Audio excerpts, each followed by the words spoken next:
Tere hommikust siis veel kord kõigile, kes äsja on liitunud ja veel liituvad. Alustame 10. Europassi kommikuga. See, et meil on käsil 10. Europassi kommik, tuli ka mulle endale üllatusena. Kui vaatasin folderites kommikute ajalugu.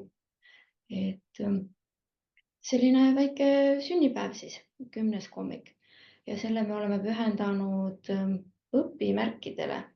Et kui meie eelmine kommik oli digitunnistustest ja oli väga populaarne, siis tegelikult õpimärgid on nagu digitunnistuste vanemad vennad, et nad olid ju olemas juba enne digitunnistusi.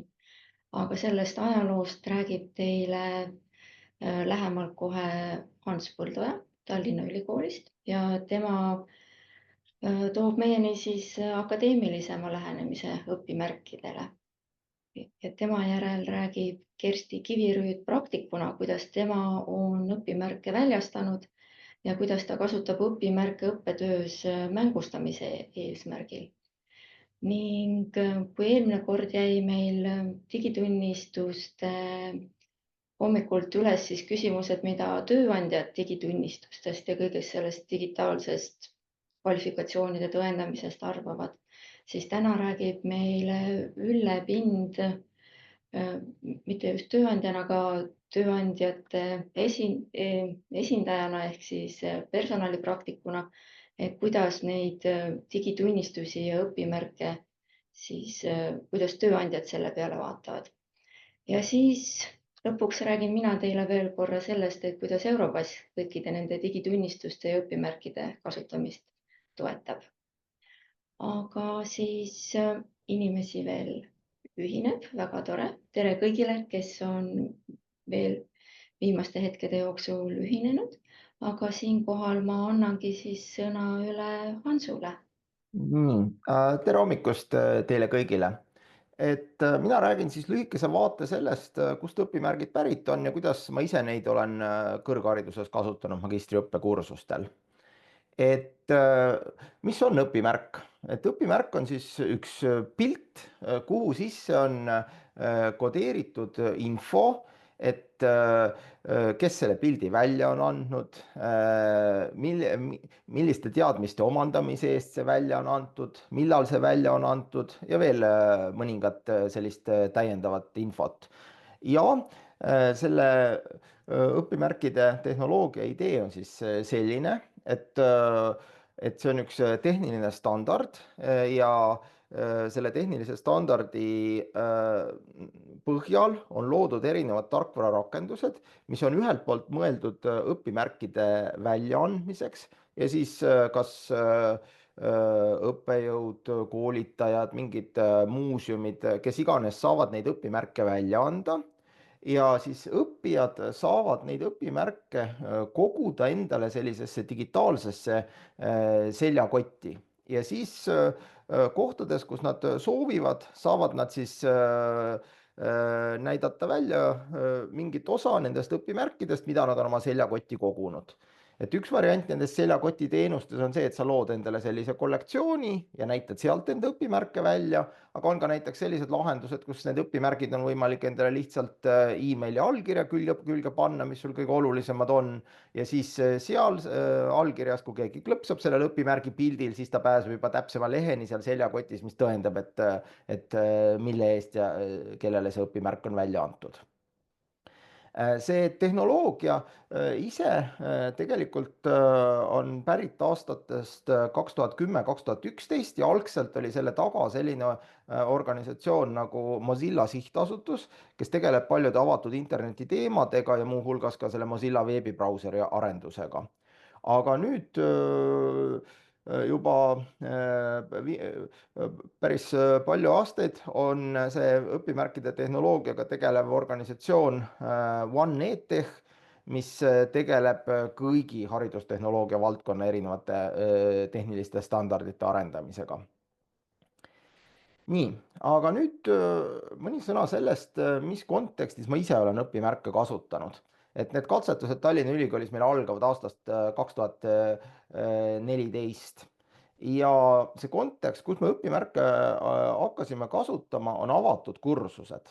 et meil haridustehnoloogia magistriõppes osa kursuseid toimub sellisel põhimõttel, et nad ei toimi mitte suletud õpihaldussüsteemis nagu Moodle, vaid need toimuvad täiesti avatud veebis, et meil on kursuse ajaveeb, näiteks siin see konkreetne näite, õpikeskkonnad ja võrgustatud õpe on niimoodi avatult toimunud juba 15 aastat. Ja siis igal õppijal on oma ajaveeb ja kogu see kursuse tegevuste sooritamine, ülesannete esitamine ja suhtlus kaasõppijate vahel käib avatud veebis. Ja sellises õpikeskkonnas me oleme lubanud kursustel osaleda ka huvilistel väljapoolt meie magistriõpet, nii et seal on tulnud huvilisi, kes läbivad 1-2 teemat. Ja siis ma jõudsingi selleni, et õpimärgid võiks olla lahendus, kuidas ma saan tunnustada nende huviliste panust, kes läbivad mingi väiksema osa minu kursusest.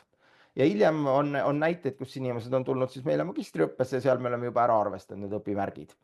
Ja loomulikult siis on ka kõik meie ametlikud õppijad neid õpimärke saanud. Ja näitan siin nüüd läbi võrdluses 3 aasta katseid ja kuidas see õpimärkide süsteem on mul arenenud.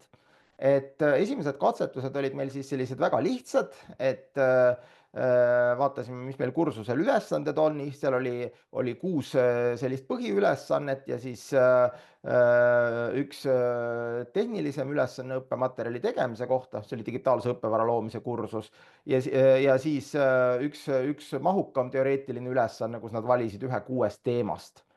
Ja siis need õpimärgid olid kõik meil seal ja ülesanded loomulikult õpiväljunditega seotud.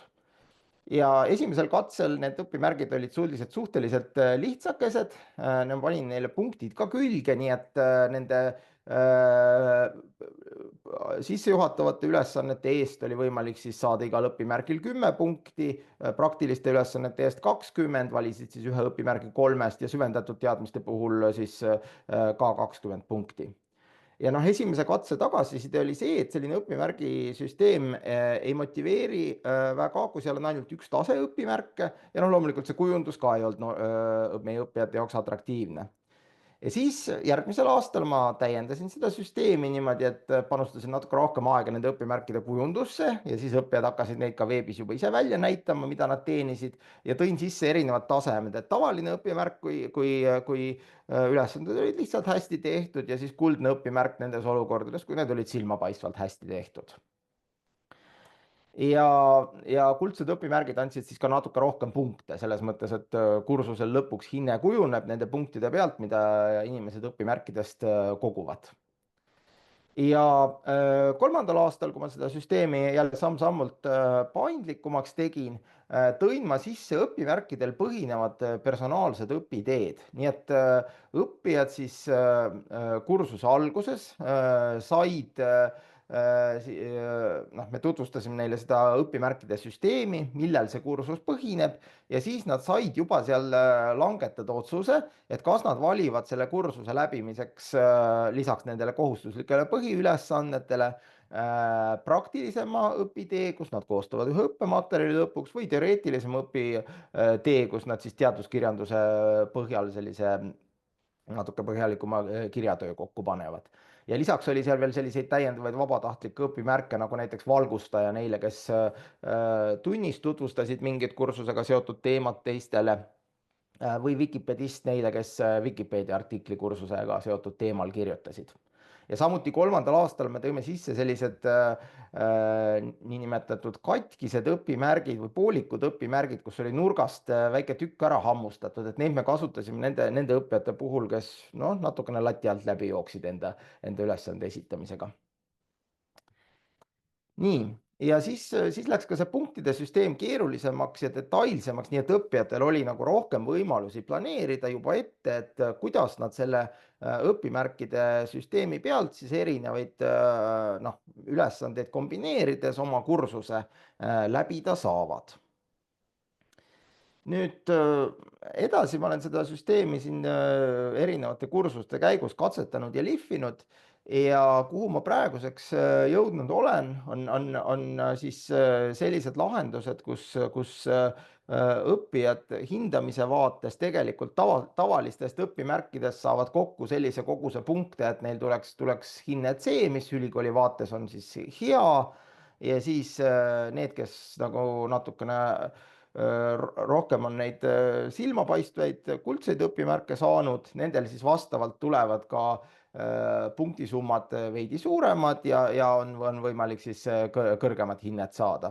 Nii et siin on näiteks üks näide, et seesama digitaalse õppevara kursus, kus need esimesed õpimärgid pärit on, siis eelmisel aastal andis maksimaalselt 114 punkti, kui kõik kuldsed õpimärgid olid kogutud, aga siis nende tavaliste hõbedastega oli võimalik 71 kokku saada. Nüüd õpimärkide väljaandmiseks ma olen palju aastaid kasutanud enda kursusel sellist tarkvara nagu Moodle. Et kui mul kõik muud tegevused toimuvad avatud veebis üliõpilastega, siis Moodle on nagu see koht, kus neil on ka kontod olemas, nad on selle kursusega liitunud ja seal on lihtsalt hästi mugav neid õpimärke luua, sest see loomine tegelikult käib sedasi, et ma laen selle pildi üles, mida ma olen siis kusagil teises arvutigraafika tarkvaras valmis teinud ja siis panen sinna pildi külge lihtsalt täiendava info, et millise ülesande eest see on, väike kirjeldus ja siis valin, kuidas selle väljaandmine käib. Et põhimõtteliselt Moodle'is võivad tulla õpimärgid ka automaatselt mingite tegevuste pealt, mida õppijad seal teevad, aga minu lahendus on see, et ma lihtsalt annan need käsitsi välja. Ja siis see on hästi mugav, et ma valin menüüst nende üliõpilaste nimed, kes siis saavad vastavalt kas selle tavalise või kuldse õpimärgi ja siis saadan need sealtkaudu välja. Ja õppijad ise, nemad siis sageli enda blogides kuvavad seal kõrval, et milliseid õpimärke nad kursuselt teeninud on, nii et nende jaoks on selline natukene hasarti tekitav asi see õpimärkide teenimine.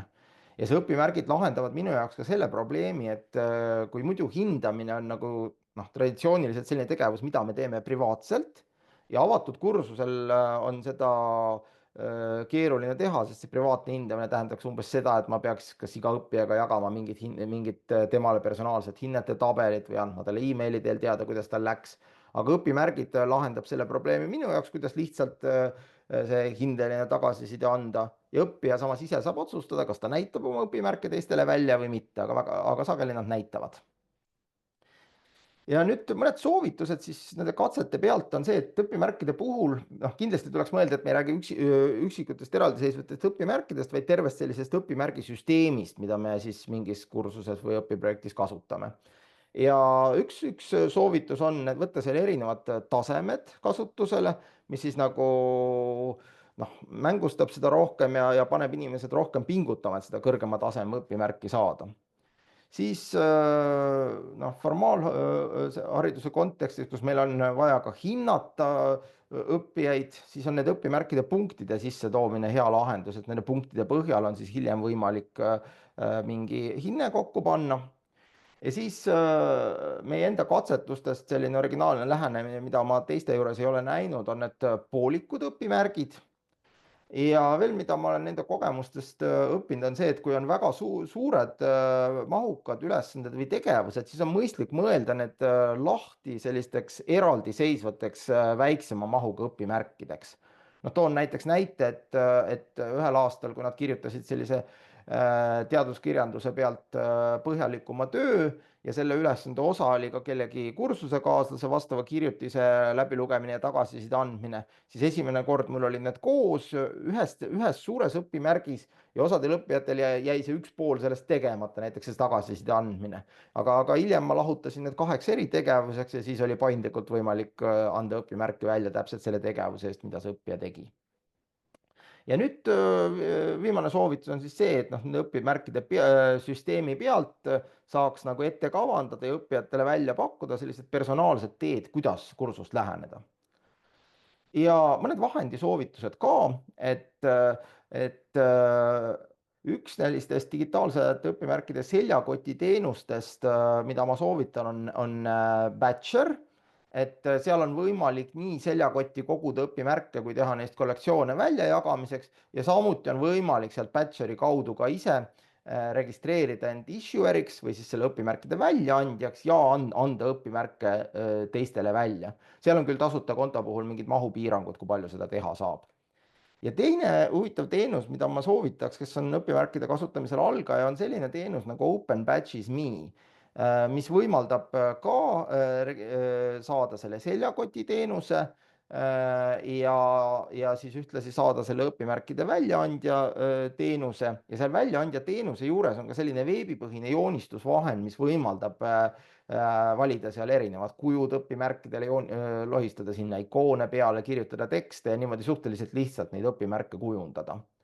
Nii et need on sellised 2 tarkvara, mida ma soovitan alustuseks katsetada. Ja noh, siis kõige viimaseks, et kokkuvõtteks, et miks ma siis õpimärke kasutan, et kõigepealt see on näha, et minu kursustel motiveerib õppijaid natuke rohkem pingutama, siis ka täiskasvanud õppijatega ta kindlasti teeb seda õppimist mängulisemaks. Kursuse käigus, kuigi siit tuleb nagu lõpuks ka hinne kokku, on ta samas ka selline kujundav hindamine, mis annab nagu õppijale iga selle ülesande juures märku, et kas sa said nüüd tavalise või kuldse, et kas pingutad piisavalt või peaks järgmine kord rohkem pingutama.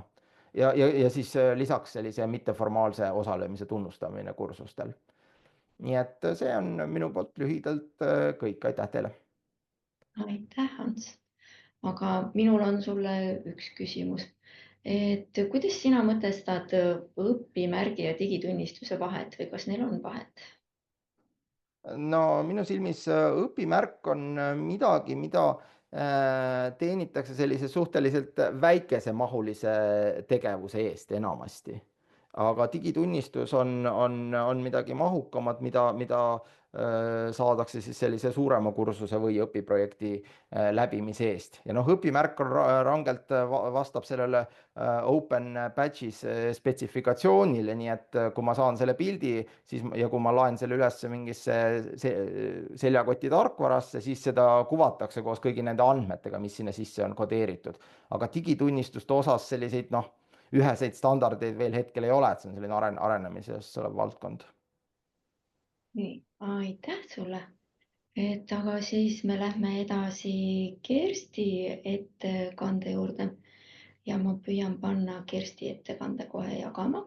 Ja aitäh, Heli, et ma siis tervitan kõiki, natuke tutvustan ennast, et mina siis Kersti Kivirüüt, töötan praegu Narva Eesti Gümnaasiumis sotsiaalainete õpetajana ja olen hariduses olnud siis nüüdseks üle 20 aasta erinevates ametites ja siis selle kõnealuse teemaga ma intensiivsemalt, õpimärgid täpsemalt ja mängustamine laiemalt puutusin esmakordselt kokku umbes 15 aastat tagasi, kui ma sattusin eeskätt just sellise noorsootöötajatele mõeldud koolitusele, mida viisid läbi siis Leedu tõelised õpimärkide entusiastid Neerius Kreatsiunas ja Laimonas Ragauskas.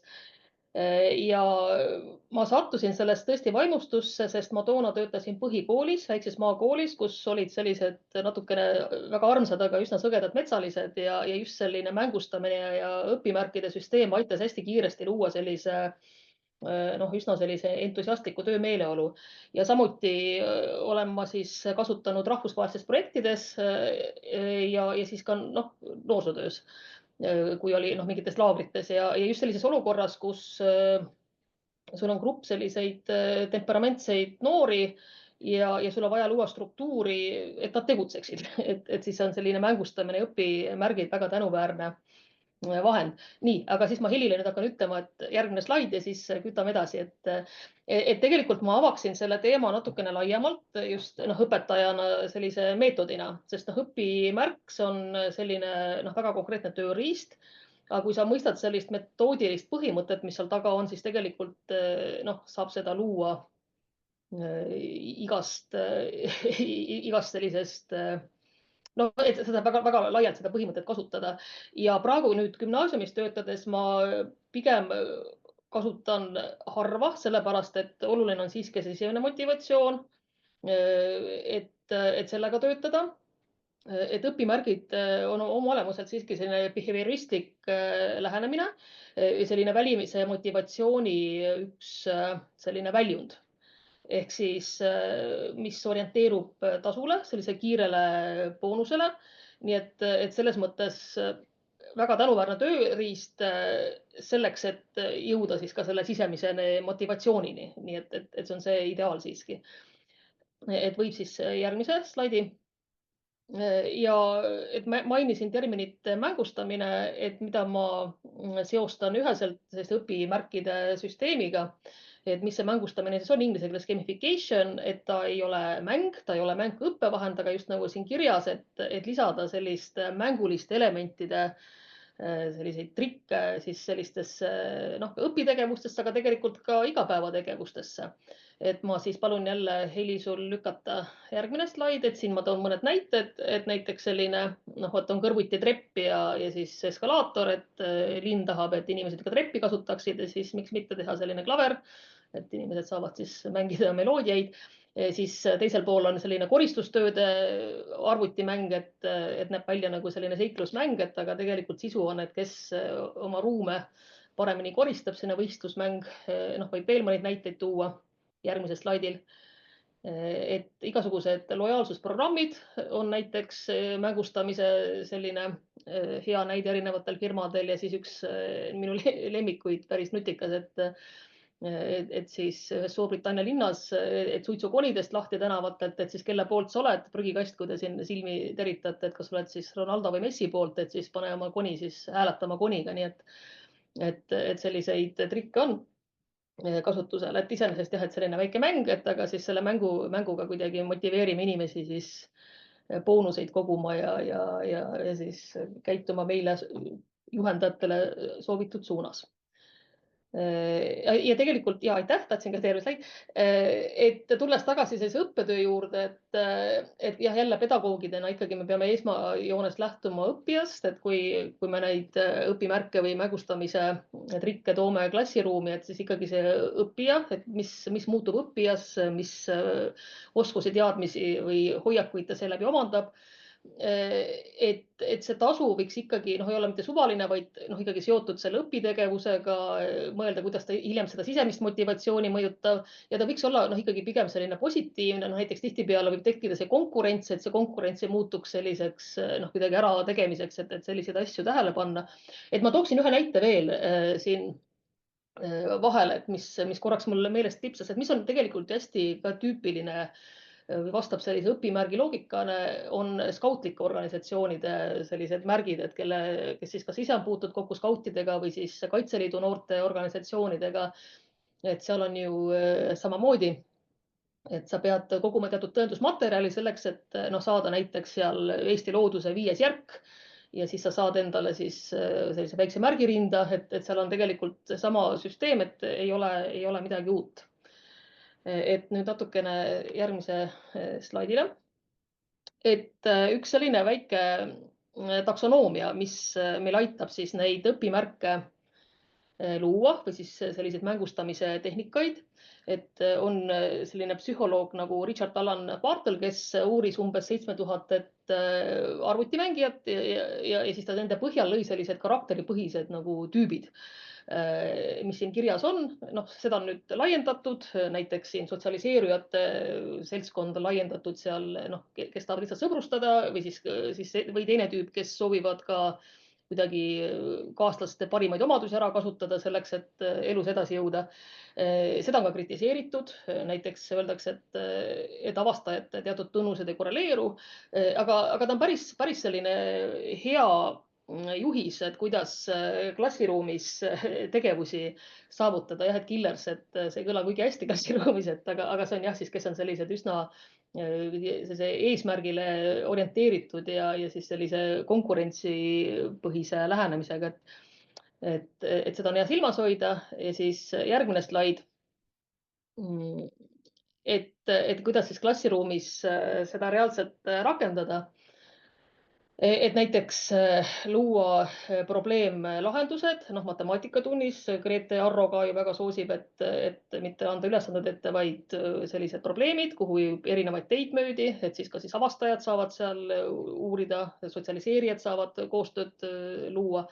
Ja nüüd, mida ka Hans Põldoja siin väga hästi rääkis, et hinnete asemel punktid ja märgid. Ja see on see tegelikult, mida ma praegu kasutan, mitte küll sellist väga struktureeritud õpimärkide loogikas, nagu me Põldoja esituses praegu nägime, et pigem sellise rohelise pastaka põhimõttega, et miks hindamine näiteks ei ole selline mängustamine. Mõtleme, aga ma panen hinded, et see on ju ka teatud, et hindamise probleem on see, et meil on ette antud 100% tulemust, mis me oleme ära kirjeldanud oma hindamispassides või siis kursuse passides, hindamisjuhendites ja me hakkame sealt alla võtma. Et mängustamise selline õpimärkide loogika on teistmoodi, et sa kogud punkte, et see on nagu siin arvutimängu tasemete korje. Ja rohelise pastaka põhimõte tähendab seda ajalõpetajana ka, et ma pööran tähelepanu siis sooritustele, mis on hästi välja tulnud, et ma kogun neid, mitte küll nii struktureeritud, aga pigem just, kuna see sisemine motivatsioon on hästi oluline, meil on väike kool Narva-Eesti Gümnaasiumis, mul on sellist võimalust individuaalselt neid häid sooritusi koguda ja siis anda sellist individuaalset tagasisidet õpilastele. Et kui on suurem kursus, et siis pigem see märgisüsteem on siin tulemuslik, et kogusid nii palju punkte, et saad siis sellise, ma ei tea, nutika lahendaja märgi, kas Moodle'is või mis iganes keskkonda. Aga just see põhimõte, et me mitte ei võta punase pastakaga, ei tõmba neid kehvadele joontele või kehvadele sooritustele joont alla, et see ei ole primaarne, et vahel on oluline seda ka teha, aga just, et see primaarne on selline niimoodi, vot see tuli sul hästi välja ja see tuli sul jälle hästi välja, mitte ka ainealaselt, ka samamoodi sellised üldpädevuslikud sooritused, et ma nägin, kuidas sa tegite grupitööd, ma nägin, kuidas sa oskasid hästi ülesandeid jagada, võtsid selle vastutuse, et saad 10 punkti või kuidas iganes keegi neid boonuseid siis kirja paneb. Nii et see põhimõte iseenesest on väga lähedane just ka sellisele mängustamise õpimärgi loogikale, et me kogume boonuseid.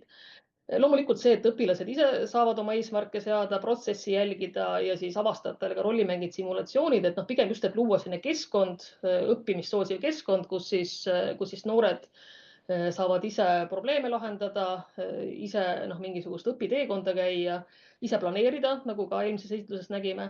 Ja nüüd tõesti see õpimärgid on selline väga konkreetne struktuur, mille saab juurde ehitada siis neid erinevaid süsteeme kasutades, et ma pärast näitan ka paari linki, mida kui on huvi just sellise märgisüsteemi vastu, mida saab sinna juurde panna. Aga just selline metoodina põhi on selline. Nii, ja natukene kui siin Heli pärast ekraani kinni paneb, et siis ma näitan ka ühte veebilehekülge, et ma ise olen kasutanud Badgecraft.eu.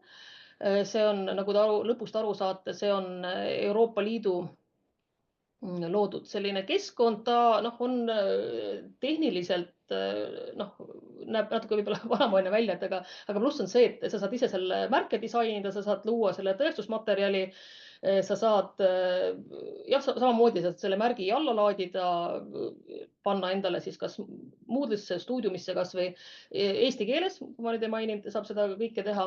Et ma ise tegin seda ka projektides ja siis noorte kotkaste kodutütarde rühmajuhina, et seal sai siduda sedasama märgisüsteem, mis on olemas juba, oli lihtsalt digitaalselt, et sai lihtsalt ise hallata seda.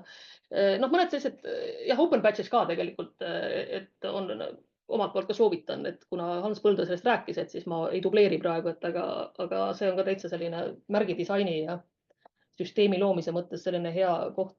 Keeleõppes ka Duolingo toimib sama loogika järgi.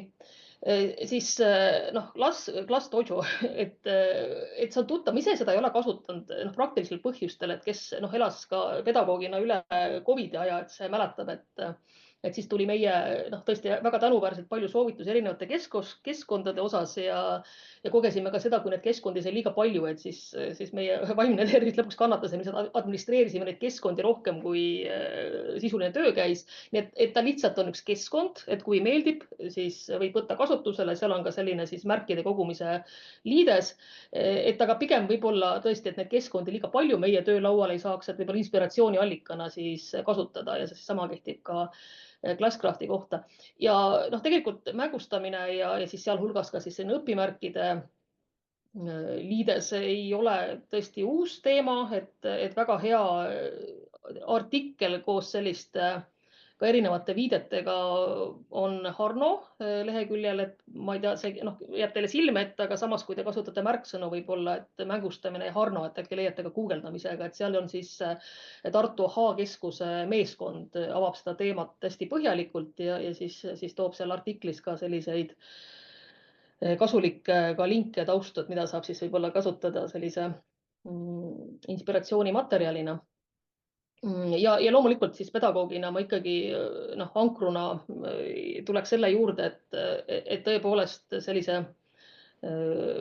struktuurse või behavioristliku välise motivatsiooni allikana või süsteemina on õpimärgid hästi tänuväärne. Tõesti, kui keegi on põhikoolis, kus on sellised masuurikad, on vaja tööle panna tõhusalt või on mingisugune noorte seltskond, keda me kohtume üsna lühiajaliselt, võib-olla tõesti kursusel kusagil või laagris, et siis on see suurepärane tööriist, et aga kuidas see sisemine motivatsioon kujuneb, et selle kohta siis on mõned aastad tagasi juba sellised väga head kogumikud netis, on see õppimine ja õpetamine sari. Jah, ma ei ole pannud siia linkide taha nimesid, aga ülemine link on siis õppimine, õpetamine esimeses, teises kooliastmes ja siis on õppimine, õpetamine kolmandas kooliastmes, et kui nii guugeldate, siis leiate üles, et seal on väga head artiklid üldpädevuste kohta ja sealhulgas ka siis selle sisemise motivatsiooni kujunemise kohta. Nii, aga ma saan aru, vist ongi mul viimane slaid ja ma näitaksin seda Euroopa Badgecrafti asja, jagaksin korraks, ma loodan, et ma nüüd ei aja seda süsteemi umbe. Ja kas nüüd te peaksite nägema Badgecrafti lehekülgi ja siin lihtsalt mul on selline näidis, et ta näeb selline üsna primitiivne välja, et selline skautlik lehekülg tuli, mida ma siin katsetasin, et tegin, proovisin neid loodusega seotud märke, esimene, teine, kolmas, et see on nüüd see katselehekülg, et siin aga siin te näete põhimõtet välja, et Eesti Loodus 6. järk, siis see on see kõige madalam järk kodutütarde organisatsioonis. Siin on 2 rühma, mida peab tegema, et siis kuuste rühm pidi siis rühmajuhile sellised asjad tegema. Ja siis praegu, kuna see on katselehekülg, et siis siin praegu seda nimekirja ei ole, kelle välja anti, aga põhimõtteliselt siis selle päris asjal tekkis ka siis selline loetelu, kes need märgid on saanud. Ja kuna noorte podcastisse ja kodutütardes on neil endal ka seal organisatsioonis märkide välja andmine, mis õmmeldakse neile vormi külge, nii et see iseenesest pigem oli rühmajuhile haldamise, et mul endal on ülevaade, kes mida on saavutanud niimoodi, et selline, et tõesti, ütleme, ta on eraldi keskkond, mis võib muutuda, tülikaks need keskkond nii palju on, aga siin te saate disainida neid märke, failina alla laadida, samamoodi nagu siis Open Badges lehekülg, lihtsalt selline ressurss. Vot nii, aga ma tean, ma nüüd vuristasin tegelikult selle mõtte ära, et kui on küsimusi, et siis olen nõus vastama, aga aitäh tähelepanu eest. Ja tervist, vabandust, ma ei saa kaamerat sisse panna. Olen täiskasvanute koolitaja, tulin silmaringi arendama ja tahan mõlemale esitlejale väljastada õpimärgi.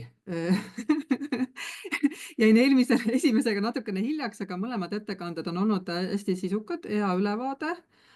Tekitab mõtteid, allikaviited on ka väga kasulikud, et see, mida olen tulnud otsima, olen saanud, nii et siis mõlemad saite selle südamekujulise õpimärgi siin praegu. Aitäh minu poolt. Aitäh. Nii, aitäh, Riina. Ja nii, minu küsimus Kerstile oli, et mitu õpimärki sul endal on?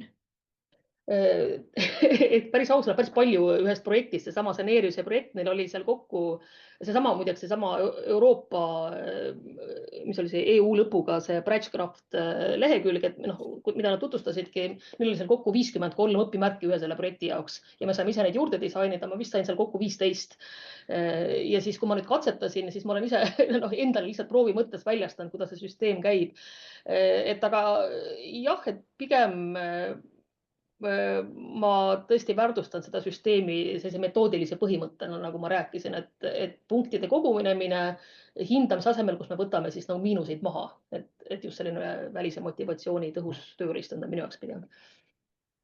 Suur tänu, Kersti. Ja tere hommikust. Ma proovin kohe ka enda slaidi jagada.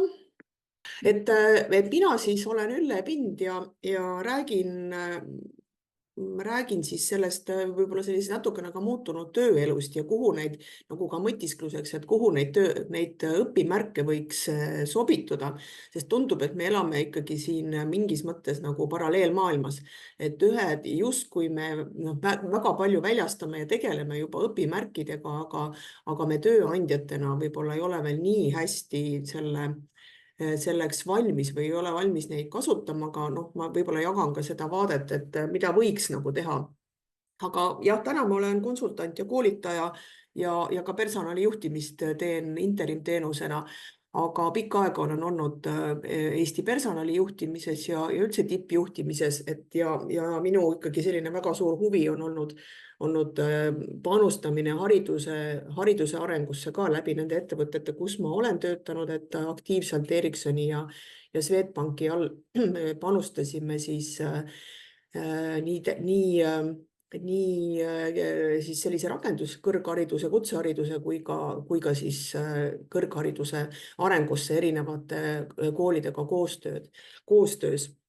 Aga täna olen ka PARE juhatuse liige ja seetõttu ma siis siin esindangi ka natukene võib-olla siis tööandjate vaadet. Aga ma tõesti, see oli väga huvitav ja ma mõtlesin, et neid õpimärke kuidagi seostatakse võib-olla rohkem ikkagi sellise Europassi ja nende õpimärkidega täna, et ei ole veel tööandjad endale väga palju teadvustanud nende õpimärkide kasutamise võimalusi. Aga ma ütleks ka, et tööandjatele, et see tee, mis tõi sind siia, ei vii sind edasi, et võiksime me natukene vaadata ja võib-olla see ongi see koht ka, et kuidas meid nagu lähendada, et hästi vahva oli, näed, et süsteem juba töötab, toimib kusagil väga hästi, et ütleme, et vahel kui ka organisatsiooni juhtimises vaadata, et surve peab tekkima mõlemalt poolt, et nii töötajate poolt kui ka siis nende õpimärke väljastavate organisatsioonide poolt ja see, mis muidugi minule ka tööandjana on väga palju silma paistnud, loomulikult on digitaalsed õpimärgid, et mida inimesed väga meelsasti lisavad nii-öelda enda LinkedIni, eks ole, profiilidele. Ütleks, et LinkedInist ongi saanud ju selline digitaalne, eks ole, enda eluloo kirjelduse või enda töökäigu kirjeldamise võimalus, kuhu siis inimesed ka väga meelsasti lisavad neid õpimärke. Ja seda on nagu näha, eks ole, sellest, et töötajatel on huvi enda, midagi on nagu väga suures muutumises. Ma olen olnud väga pikka aega sellel arvamusel, et midagi hariduses peab muutuma. Et kui me vaatame seda, et kui kiiresti areneb ettevõtluses arenevad töökohad, et tulevad sisse uued ootused, ehk et täpselt seesama teema, et me ei jõua, heidetakse ette haridussüsteemile, et haridussüsteem ei tooda meile vajalikke spetsialiste, ehk et neil ei ole nagu sisuliselt siis käsitööoskust, eks ole. Kõrgharidus ju ei peagi andma käsitööoskust, ta peaks andma ikkagi rohkem sellise maailmapildi ja sealt edasi peakski võib-olla siis kuskilt tulema see praktiline osa juurde. Ja ma hästi näen ise, et see võib-olla see praktiline nii-öelda see käsitööoskus, et mida üks tööandja saaks kohe võtta tööle, ütleme, hea IT-spetsialisti või BI-spetsialisti, et selliste just reaalainete suunal, et seal võib-olla olekski vaja selliseid moodulõppeid, mille läbi siis töötaja saabki sellised või tulevane töötaja saabki väga praktilised oskused, millega ta tulebki tööandja juurde ja hakkab neid asju ellu viima. Ja vot need moodulid peaksidki sündima siis ju koostöös ettevõtjatega, eks ole, et me koos kujundame neid tuleviku töökohti, et ma olen öelnud ka, et meil on meie majanduses ei ole nagu väga nagu ühte või kahte või kolme kindlat suunda, et mis nii-öelda meil on väga killustunud ettevõtlus nagu valdkondade mõttes, et meil on ühte, teist ja kolmandat ja ei ole mõeldav, et meie haridus toodaks meile kõikidele nii-öelda siis nendele erinevatele nišidele täpselt vajalikke spetsialiste.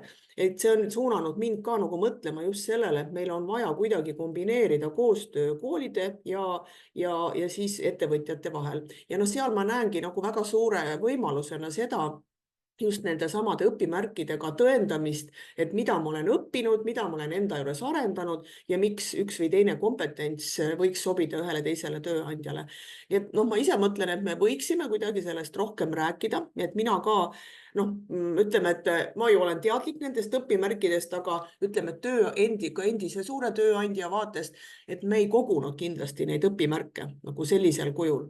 Et tööandja vaatab võib-olla seda vaadet, et mis on talle oluline, et töötaja oskaks tööd teha, et tal oleks vajalikud oskused, teadmised, head nagu vajalikud hoiakud ja siis me saame ta nii-öelda tööle võtta.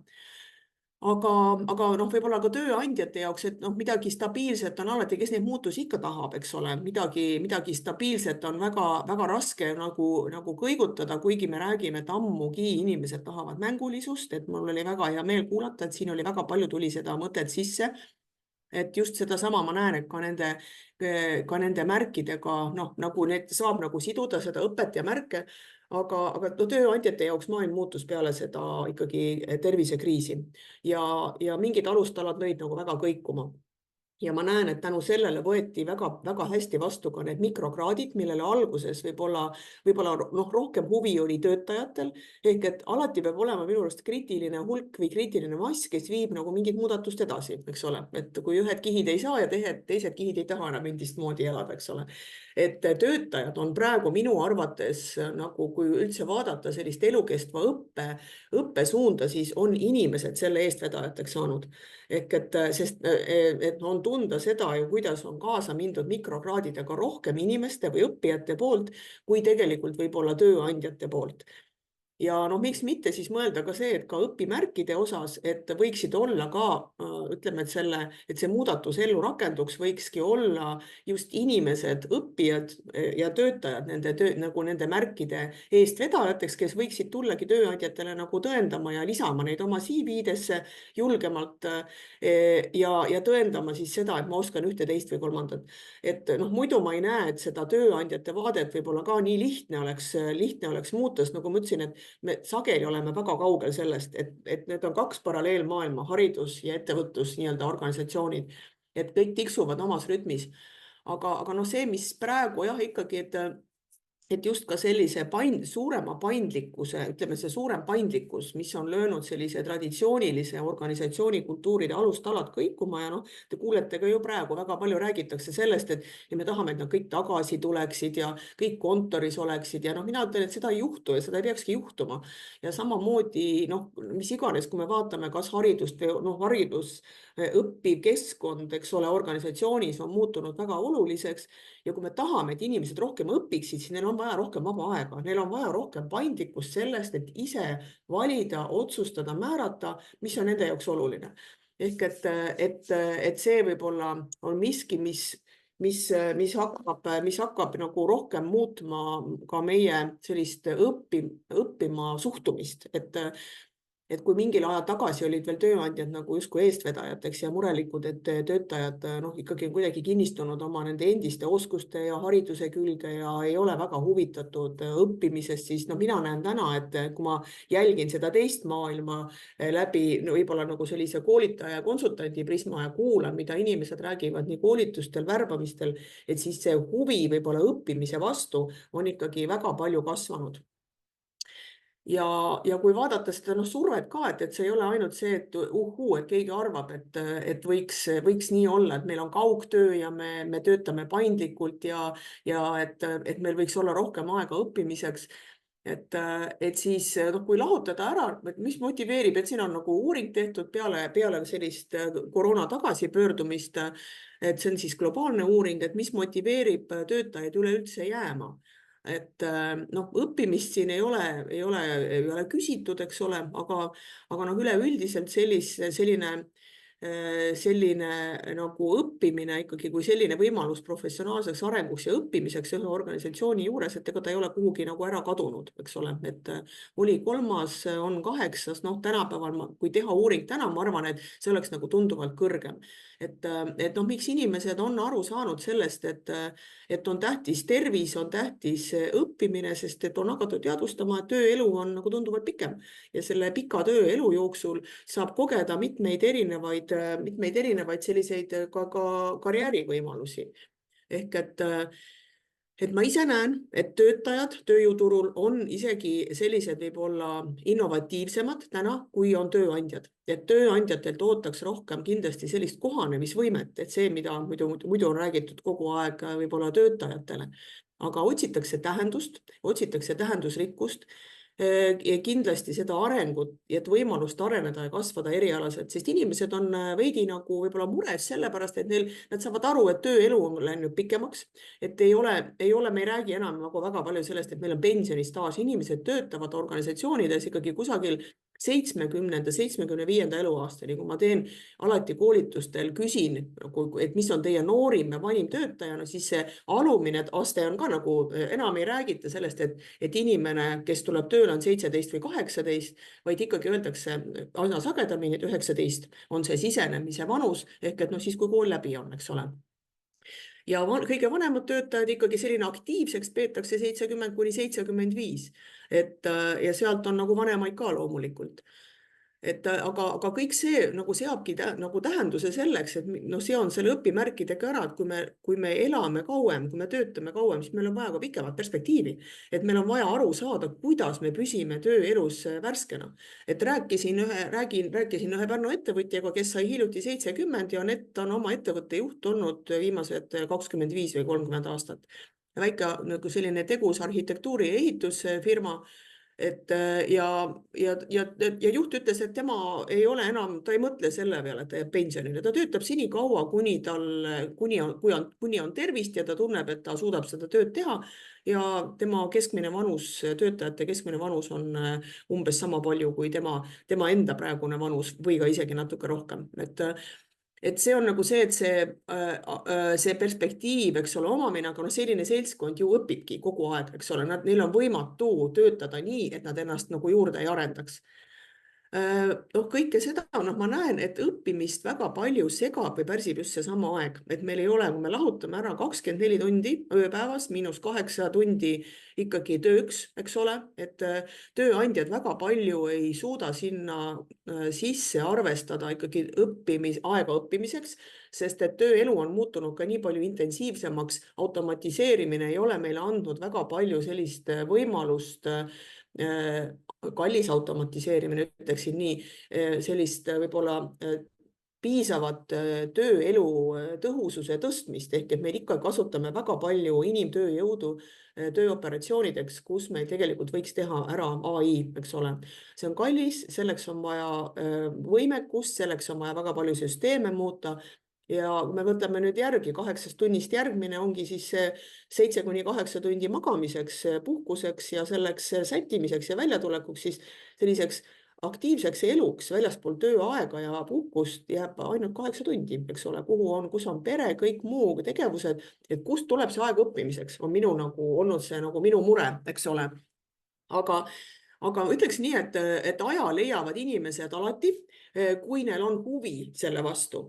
Et võib-olla ka see alati mingis kohas loeb ju ka see nagu tõendamine, et inimene võib-olla peaks saama läbi selle õpimärgi sellist motivatsiooni, ehk et ma teen ära selle kursuse, ma saan märgi ja ma saan seda tõendada. Ma arvan, see ongi see, mis on võib-olla ka see miski, mis on olnud puudu. Et inimesed õpivad ju kogu aeg. Et minu arust see on ka selline nagu üks paradigma muutus, et kui varasemalt tööandjad tundsid, et nad omavad kontrolli selle üle, kuidas inimesed õpivad ja mida nad õpivad. Teeme arenguvestluse, seame arengu eesmärgid, siis lepime kokku, mida keegi õpib, koostame koolitusplaani ja siis me tuleme aasta pärast tagasi ja vaatame, mida inimene on ära õppinud. Et täna inimene õpib kogu aeg. Ja ma usun, et kuidas inimene siis õpib, et ma usun, et saadakse innustust ka teineteiselt, eks ole, üksteiselt, kui keegi on midagi ära õppinud, jaganud kusagil digitaalsetes kanalites, see tekitab teistes huvi, ehk et me näeme ju selliseid laineid, et tekib enesejuhtimise koolituse vajadus, eks ole, õpib üks seltskond emotsionaalset intelligentsust, jagavad omavahel ja juba tekib sealt nagu järgmine kriitiline mass, kes tahab seda nagu õppida. Ehk et selliseid õppeid, mis toimuvad väljaspool koole, väljaspool ettevõtjaid, väljaspool organisatsioone on väga palju ja ma ütleks, et ja kursused on enamasti ikkagi kulukad, mistõttu võiks ju olla see, et ma ka saan seda nagu tõendada. Kui ma vaatangi seda eelmist slaidi, seda elupikkust, eks ole, kusagilt võiks ju koguneda mul sinna CV peale need õpimärgid, mida ma saan oma tööandjale nagu tõendada. Aga siis järgmine küsimus on see, et kuidas siis seda võib-olla tõendada. Et tänane väljakutse tööandjatel on kindlasti see, et kus kohal siis neid digitaalseid õpimärke üldse salvestada või hoida. Et see on nagu koht, mille peale peaks ja võiks nagu mõelda, et LinkedIn on üks variant, eks ole, kus inimesed neid salvestavad, aga väga paljud tööandjad veel ei pea oma ka töölepinguid peetakse veel ikkagi paberil, eks ole, allkirjastatult, ei ole veel kõike nagu suudetud digitaliseeruda. Ehk et tööandjad ei ole jõudnud sinna võib-olla, kus see võib-olla juba tänane vajadus juba nagu oleks. Kui oleks meil ideaalne keskkond ja finantsilised võimalused, oleks nagu super see, et me ka kõik need märgid hoiustame kusagil oma digikanalites, eks ole, võtame välja selle töötaja andmestikku ja meil on nad kõik seal olemas, super, eks ole.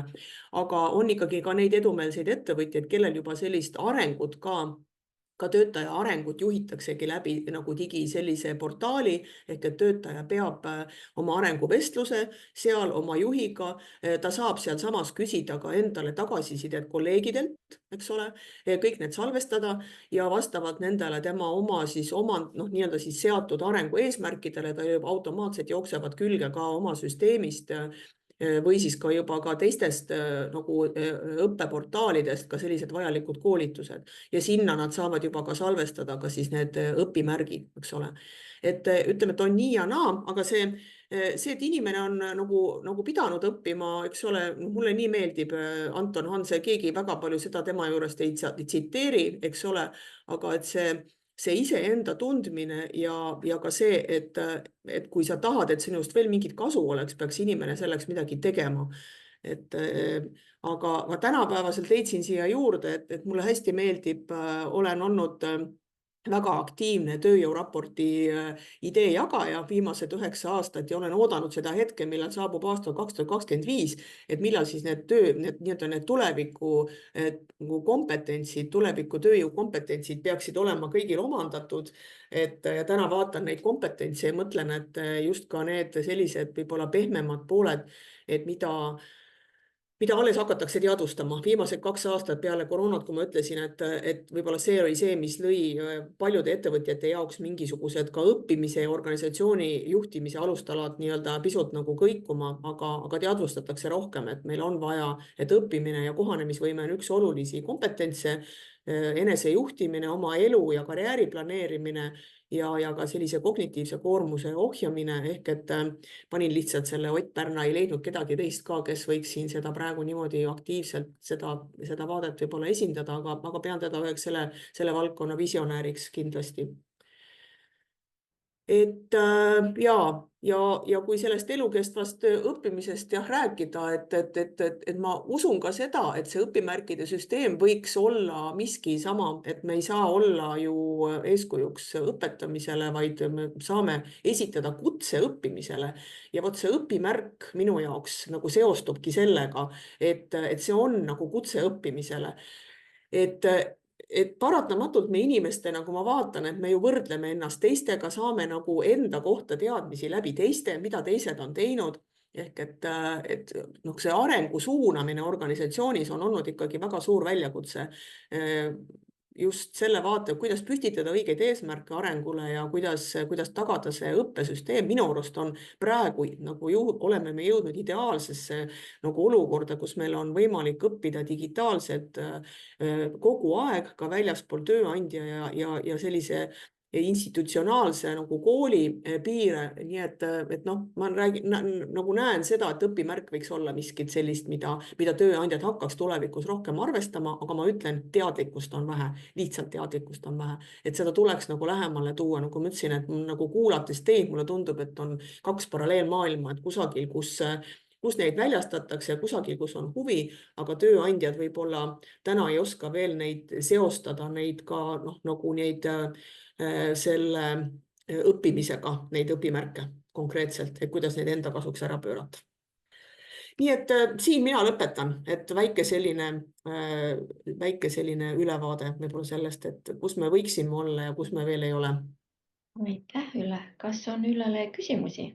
Selle kommentaari mõte vist on selles, et kas selle badge'i hindamiskriteeriumite kirjeldamine, kas see asendab tavaliste hindamiskriteeriumite kirjeldamise või tuleb selle kõrvale? No minu puhul tegelikult ma kunagi ei kirjelda detailselt ära, mis on selle kuldõpimärgi kriteeriumid. Et see kuldõpimärk peab nagu sellist vau-efekti tekitama. Me arutame õppijatega, et mis on nagu hea töö, mis võiks vastata sellele kuldõpimärgi kriteeriumile, aga rangelt neid ees ei ole, sest muidu nad teadlikult hakkavadki seda püüdma. Ahaa, nii et aga et selleks, et panna aine nagu tulemus välja, sul peavad ikka olema need traditsioonilised hindamiskriteeriumid. Jah, aga mul lõpuks selle punkti skaala pealt tuleb see lõpptulemus, aga vahel võib muidugi olla selle etteplaneerimine selles mõttes keeruline, et ma ei tea ju õppijate taset. Näiteks see sügis mu kursusel peaaegu kõik said A-d, sellepärast et nad lihtsalt said meeletus koguses kuldseid. Esimesed hakkasid pingutama selle esimeste ülesannete juures, teised tulid järele, nii et võib-olla tänu õpimärkidele kõik pingutasid oluliselt rohkem, kui ma eeldasin. Suurepärane. Aitäh Tuulile küsimuse eest ja Hansule vastuse eest. Ja nüüd veel ka, kuna me oleme siia kogunenud täna ikkagi Europassi egiidi all, et siis kuidas Europass asjasse puutub, ma teen hästi kiiresti, sest et aega on täis. Aga ma haaran Ülle sõnasabast, et kui Ülle ütles, et elukaar on pikenenud ja terve selle elukaare jooksul me õpime, et siis Europassi eesmärk ongi kogu seda õpitut koguda ja talletada ja ka presenteerida. Et üks asi on kogumine, koguda võib alati ka välisele kõvakettale, et oleks turvaline, kui internet ja elekter ära lähevad. Seesama LinkedIn, kus neid saab ju ka nagu erakordselt hästi presenteerida, pean ütlema paremini kui Europassis. Aga Europass on siis ikkagi turvaline keskkond, et kui ka kõik need badge'i keskkonnad, et nendega on see väike risk, et ühel hetkel ikkagi võib see ettevõte pankrotti minna ja sealt on need badge'id kadunud, et siis Europass vähemasti praegu lubab, et seda ei tohiks juhtuda ja sinna saab siis tõesti kokku koguda kõike erinevat liiki tõendusmaterjalid, kõik tunnistused, sealhulgas digitunnistused, diplomid, tõendid, õpimärgid. Ja selles mõttes olen ma ikkagi nagu Üllega sama meelt, et ikkagi osa asju peab siiamaani sisse skaneerima, aga võib ka survestada koolitajaid, et anna välja digitunnistus. Ja kõikide nende suurepäraste badge'i keskkondade kõrval on ikkagi ka Europass, ma ei saa öelda, et loonud lihtsa keskkonna, aga ikkagi võimaluse ka ise neid õpimärke luua. Ja selle õpimärgi saab siis ka kohe saata juba Europassi kontole, selle õpimärgi omanikule ehk saajale, kui isikul on Europassi konto olemas. Ja saab ka muidugi saata lihtsalt meili peale. Ja siis teine oluline aspekt on see, et selle kogu Europassi konto, sealhulgas selle saadud õpimärgi üle, on siis kontrollandmete jagamise üle konto omanikul, et ta jagab välja lingi, kus on need andmed teatud aja siis nähtavad ja kättesaadavad, ehk et siis teisest küljest võtab tööandjalt ära selle koormuse neid isikuandmeid nõuete kohaselt töödelda, sest et see link deaktiveerub mingi aja jooksul, kui just tööandja ise neid ei taha kangesti alla salvestada ja pärast siis töödelda. Nii, aga kuna meie aeg on täis, siis ma ka Europassist rohkem ei räägiks ja sellega ma tänan siis kõiki osalejaid ja näeme järgmisel hommikul.